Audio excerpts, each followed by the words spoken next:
Everyone, তোমরা সবাই কেমন আছো? আশা করি তোমরা সবাই ভীষণ ভালো আছো। আমি রুমা আর আমার ব্লগে তোমাদের সবাইকে স্বাগত জানাই।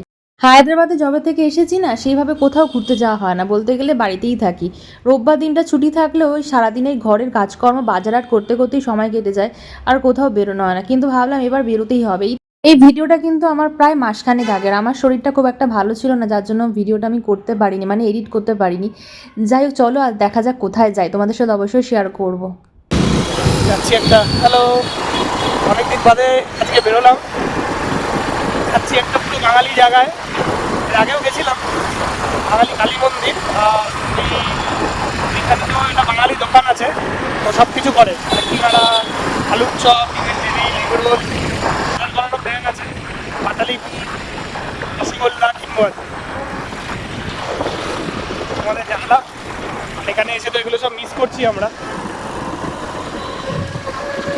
ফাইনালি হায়দ্রাবাদের কালী মন্দিরে তো আমি পৌঁছে গেছিলাম, কিন্তু আমাকে দেখে প্রচণ্ড ক্লান্ত লাগছিল, মানে প্রচণ্ডই গরম লাগছিল। গরমে আমি পুরো অবস্থা কাহিল।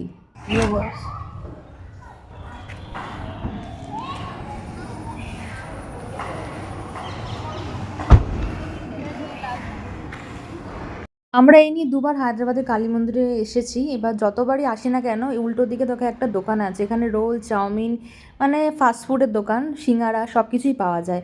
তো যতবারই এই মন্দিরে এসেছি, মানে দুবারই এসেছি, রবিবার করেই আসা হয়েছে।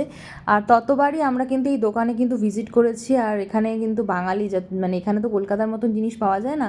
আর এই দোকানটাতে কিন্তু একদম তুমি সব কিছু পেয়ে যাবে, আর অবশ্যই কিন্তু ট্রাই করবে তোমরা যারা আসবে। আর এদিকে দেখো, আমরা মা একদম দর্শন করতে ঢুকে গেছি মায়ের মন্দির। আর এখানে কিছু যে ড্রেস কোড দেওয়া আছে, যেগুলো পরে কিন্তু এই মন্দিরে অ্যালাউ করে না। এর আগেও তোমাদের আমি ভিডিও শেয়ার করেছি, তাও আরেকবার তোমাদের দেখিয়ে দিলাম। আর এখানে কিন্তু অনেকটা বড় জায়গা।